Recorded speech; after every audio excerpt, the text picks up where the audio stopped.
자, 오늘은 에스더 세 번째 시간이지요. 1절의 말씀을 볼까요? 갑자기 등장하는 인물이 있어요. 누굽니까? 하만이에요. 아수에로 왕이 하만의 지위를 갑자기 높이 올리는데 어디까지 올려요?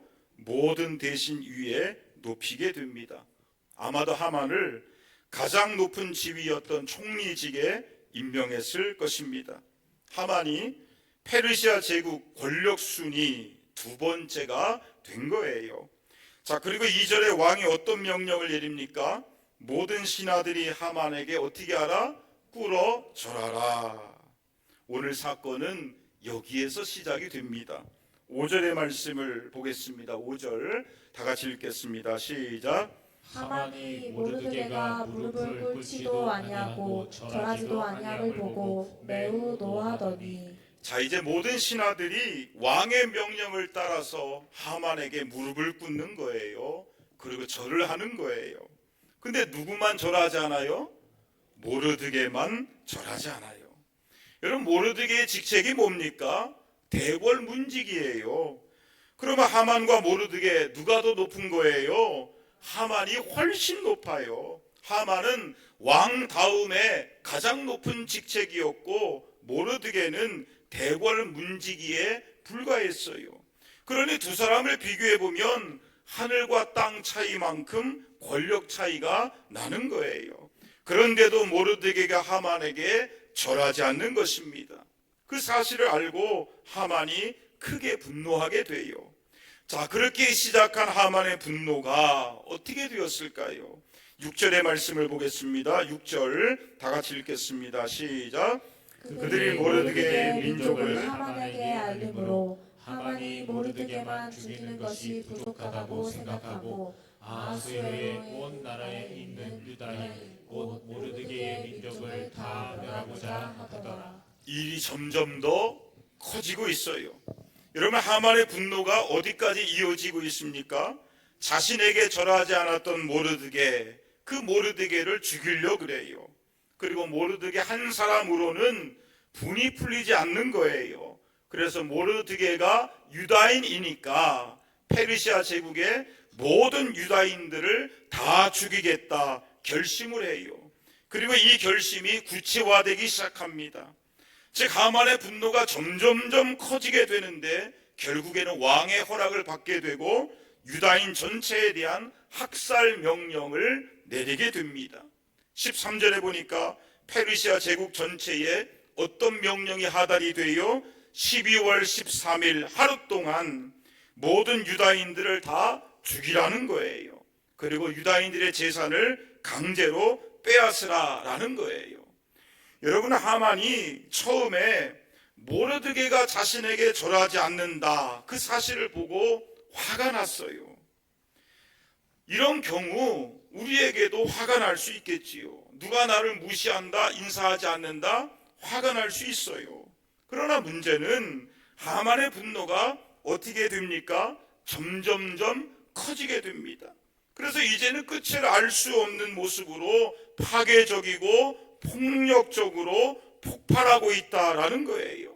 그래서 유다 민족 전체를 진멸시키겠다라는 거지요. 여기서 깨달을 수 있는 것이 뭐예요? 하나님이 없는 인생의 특징이 무엇이냐? 바로 감정의 통제가 안 된다라는 거예요. 이런 이야기를 읽어보았어요.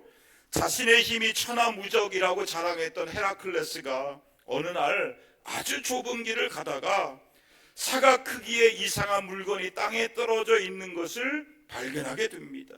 아니, 감히 헤라클레스의 앞길을 막다니 하면서 그 물건을 발로 걷어차요. 그러자 그 물건이 이상하게도 수박만하게 커지게 되는 거예요. 아니, 이게 뭐야? 이게 나를 놀리네? 흥분한 헤라클레스가 다시 발로 걷어찹니다. 그러자 그 물건이 커다란 바위만큼 커지게 되는 거예요. 아, 오호라, 천하의 헤라클레스를 이겨보려고 내가 세상에서 가장 힘이 센데 너가 감히 힘으로 나를 이겨보려고? 열이 오른 헤라클레스가 우통을 벗어 제낍니다. 그리고 커다란 쇠몽둥이로 있는 힘을 다해서 그것을 내려치는 거예요. 그러다 놀랍게도 아까보다 2배나 더 커지더니 마침내 그 좁은 길을 통째로 막아버리는 것입니다. 헤라클레스가 너무 화가 나고 분이 나는 거예요. 아니, 이게 지금 나를 무시하는 거야? 화가 난 헤라클레스가 그 물건을 들어가지고 내던지려고 힘을 쓰는데, 근데 이상하게도 힘을 쓰면 힘을 쓸수록 그 물건이 점점점 커지더니 나중에는 산더미처럼 커지게 되는 거예요. 이제는 도저히 헤라클레스가 감당할 수 없는 수준까지 되어버린 겁니다. 그렇게 씩씩거리고 있었는데 지혜의 여신 아테네가 나타나서 노래를 불러요. 그러자 신기하게도 그 이상한 물건이 순식간에 작은 사과처럼 사과 크기로 돌아가서 길모퉁이에 툭 하고 떨어져 버리는 거예요. 그러자 아테네가 웃으며 이렇게 말합니다. 그것을 더 이상 건드리지 마세요. 그것은 당신의 마음 안에 있는 분노입니다. 건드리지 않고 그냥 두면 작아지지만 건드릴수록 더 커지는 것입니다. 이소부와 헤라클레스와 아테네라는 이야기입니다. 여러분, 분노의 감정이 어때요? 건드리면 건드릴수록, 싸우면 싸울수록 점점 더 커지게 됩니다. 그래서 나중에는 자기 자신까지도 집어삼키는 것이 분노의 감정이에요. 지금 하만의 모습이 그러하다는 거예요. 물론 우리가 살아가다 보면 기분이 나쁠 때가 있고 화가 날 때가 있습니다. 그러나 중요한 사실은 분노의 감정이 일어날 때 그 사람의 마음 중심에 하나님이 분명히 살아계시는 인생이라면 그 감정을 하나님의 다스리심 가운데 통제할 수 있어야 된다는 거예요. 여러분, 성령님의 사람들의 특징이 뭡니까? 갈라디아서 5장 23절에 성령님의 열매 가운데 마지막 열매가 뭐예요? 절제의 열매예요.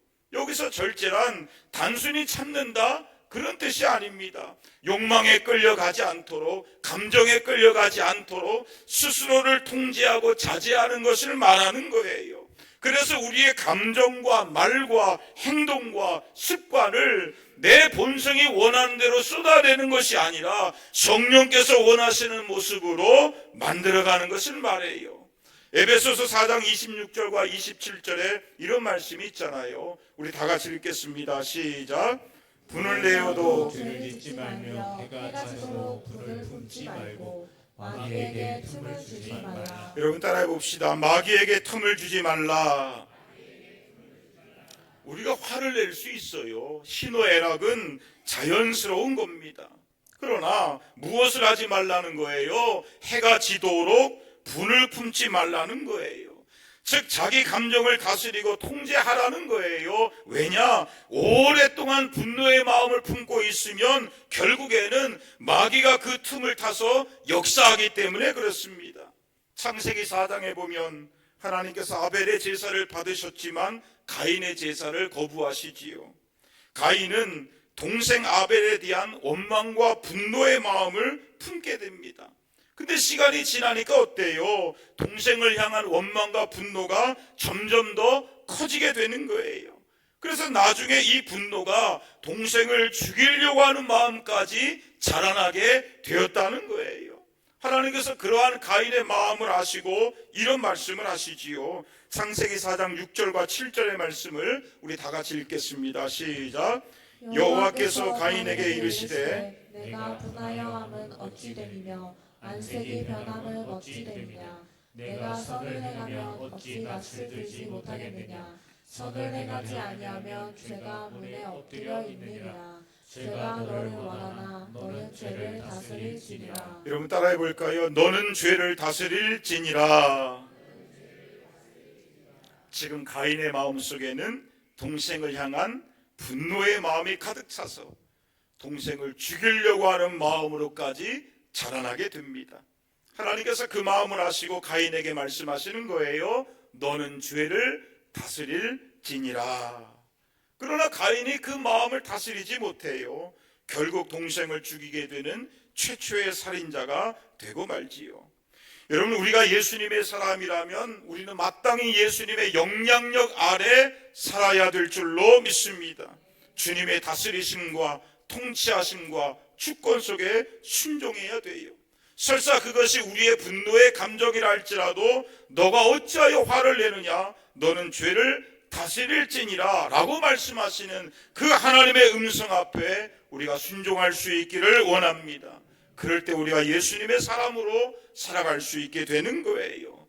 여러분, 그리스도인들이 혈기를 부리고 분노를 품고 다투게 되면, 그렇게 되면 안 되는 이유가 무엇입니까? 그것은 그 마음속에 예수님의 마음을 품지 않았다는 분명한 증거가 되는 거예요. 그리스도인이 그리스도의 마음을 품지 않게 되면 어떻게 되는 거예요? 그 순간 마귀의 지배를 받고 있다는 분명한 증거가 되는 거예요. 그리고 그 마음을 다스리지 못하게 되면 가인처럼 죄를 지을 수밖에 없는 거예요. 그래서 분노가 위험한 거지요. 오늘 성경의 하만처럼 분노의 감정이 전혀 통제가 되지 않는 태도는 그 마음속에 하나님이 없다는 분명한 증거가 되는 거예요. 우리는 모세의 이야기를 잘 알고 있잖아요. 모세가 40세의 분노의 감정을 통제하지 못해서 애굽의 관리를 때려 죽이게 됩니다. 그때 모세는 애굽의 왕자였어요. 그 당시 애굽의 왕자의 자리는 이스라엘 백성들을 노예 해방에서 해방시켜 줄 수 있는 그 정치력과 군사력과 힘을 발휘할 수 있는 위치였습니다. 그러나 하나님께서는 그 위치에 있는 40세의 모세를 사용하지 않아요. 왜냐? 자신의 분노의 감정도 다스리지 못해서 사람을 때려 죽였는데 어떻게 60만 명의 이스라엘 백성들을 이끌 수가 있겠느냐? 그 뒤로 모세는 광야로 도망쳐서 40년을 숨어서 지내게 되지요. 그리고 모세의 나이 80이 되었을 때에, 즉 모세에게서 분노의 독이 다 빠지게 되고 교만의 독이 다 빠지게 되고 나의 힘으로는 아무것도 할 수 없습니다. 그렇게 겸손을 배웠을 때에 그때 하나님께서 모세를 부르셔서 이스라엘 민족을 맡겨주십니다. 물론 이스라엘 백성들이 모세의 말에 100% 순종하지 않아요. 이스라엘 백성들이 모세를 원망하고 대적한 적도 많이 있었습니다. 아론과 미리암도 대놓고 모세를 비방한 적도 있고, 또한 고라의 자손들이 모세를 대적할 때도 있었다는 거예요.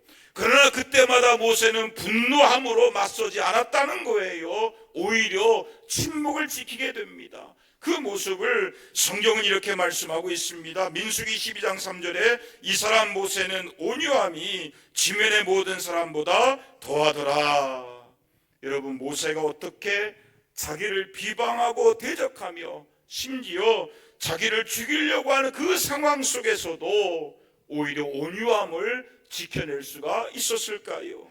민수기 16장 4절에 그 비결을 이렇게 말씀하고 있습니다. 모세가 듣고 엎드렸다가, 즉 모세가 분노의 상황을 만났을 때에 무엇을 했다는 거예요? 하나님 앞에 엎드려 기도했다는 거예요. 하나님을 바라보았다는 거예요. 하나님을 의지했다는 거예요. 자신의 감정, 분노의 감정까지도 하나님께 내어 맡겼다는 거예요. 그것이 바로 모세의 온유함의 비결이었고 60만 명의 이스라엘 백성들을 품어낼 수 있었던 비결이라는 거지요. 그러므로 우리는 어떤 거창한 일을 시작하기 이전에 먼저 하나님 앞에 이렇게 기도할 수 있기를 원합니다. 주님, 제가 오늘도 혈기 부리지 않게 해주세요. 주님, 제 안에 있는 분노의 감정을 성령님 다스려 주시고 통제하여 주옵소서. 오직 예수님의 마음을 품게 하여 주옵소서. 아멘입니까? 이 기도가 저와 여러분 가운데 있기를 축원합니다. 둘째로 우리가 생각할 것은 왜 모르드게가 하만에게 절하지 않았느냐라는 질문이에요.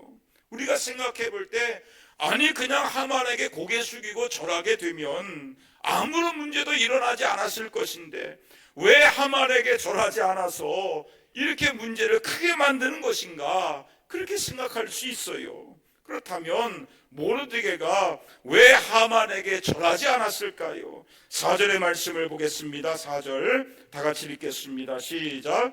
날마다 권하되 모르드게가 듣지 아니하고 자기는 유다인임을 알렸더니 그들이 모르드게의 일이 어찌 되나 보고자 하여 하만에게 전하였더라.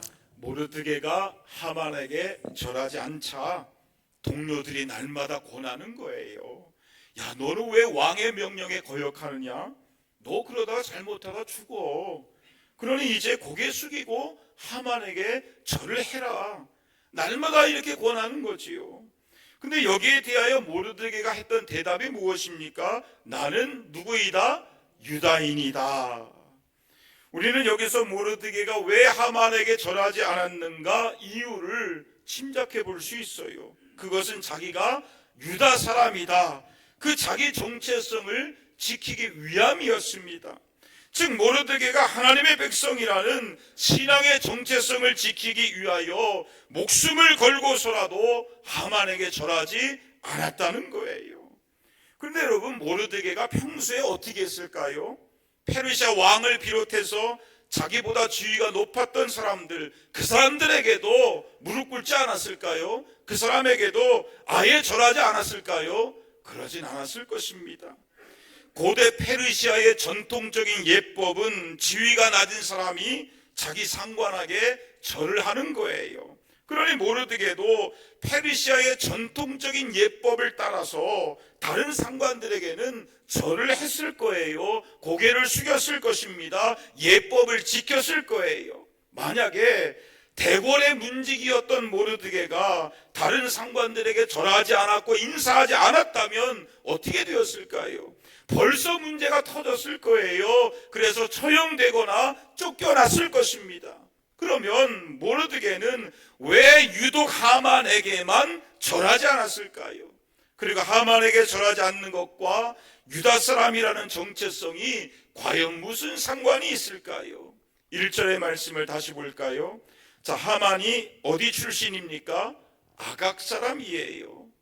여기서 아각 사람이란 전통적으로 유다 민족과 적대 관계를 유지해 왔던 아말렉의 왕족입니다. 그러면 언제부터 이스라엘과 아말렉이 적대 관계가 되었을까요? 출애굽기 17장에 보면 이스라엘 백성들이 광야를 통과할 때에 아말렉이 공격해 옵니다. 그래서 전쟁이 일어나요. 그때 모세가 손을 들면 누가 이겨요? 이스라엘이 이겨요. 손을 내리면 아말렉이 이겨요. 결국 아론과 훌의 도움으로 모세가 손을 높이 올리게 되었고 아말렉과의 전쟁에서 승리할 수 있게 되지요. 근데 중요한 사실은 이 전쟁이 끝난 뒤에 하나님께서 무엇을 말씀하십니까? 출애굽기 17장 14절에 내가 아말렉을 없이 하여 천하에서 기억도 못하게 하리라. 하나님께서 아말렉을 완전히 없애버리시겠다는 거예요.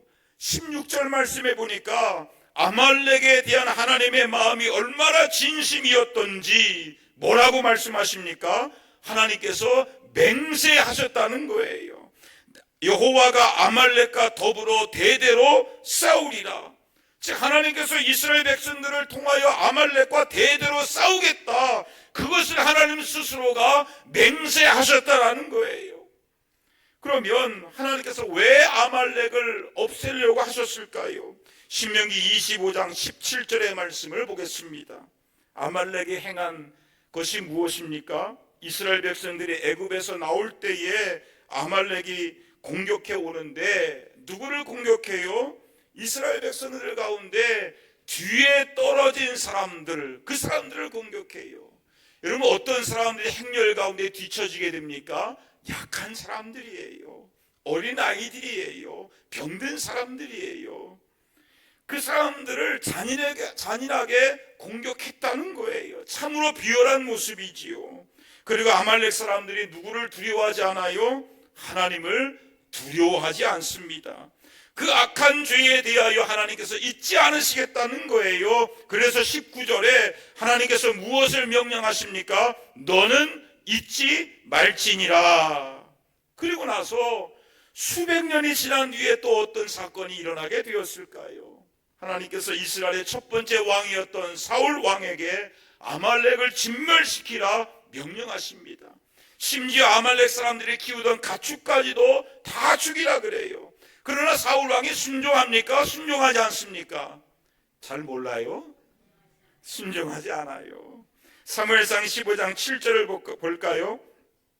사울이 아말렉 사람들을 쳤지만 9절에 보니까 아말렉의 왕 아각을 죽이지 않아요. 그리고 아각의 양과 소 가운데 좋은 것들도 진멸하지 않고 뒤로 빼돌리게 됩니다. 결국 그때 살아서 도망쳤던 아각의 후손들이 살아남았는데 그 사람이 누굽니까? 바로 오늘 성경에 나오는 아각 사람 하만입니다.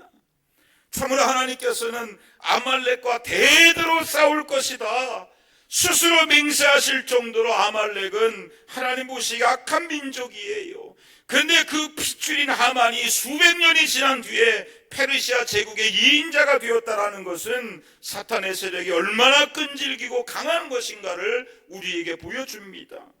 여러분, 에스더 3장을 기준으로 볼 때 1000년 전에 광야에서 아말렉의 비겁한 공격으로 시작된 싸움이었어요. 그리고 600년 전에 사울 왕이 순종하지 못해서 실패했던 아말렉과의 싸움이었습니다. 그 싸움이 지금 수백 년이 지나서 이역만리 페르시아 땅에서 지금 믿음의 후손 모르드게가 홀로 이 싸움을 감당하고 있다는 거예요.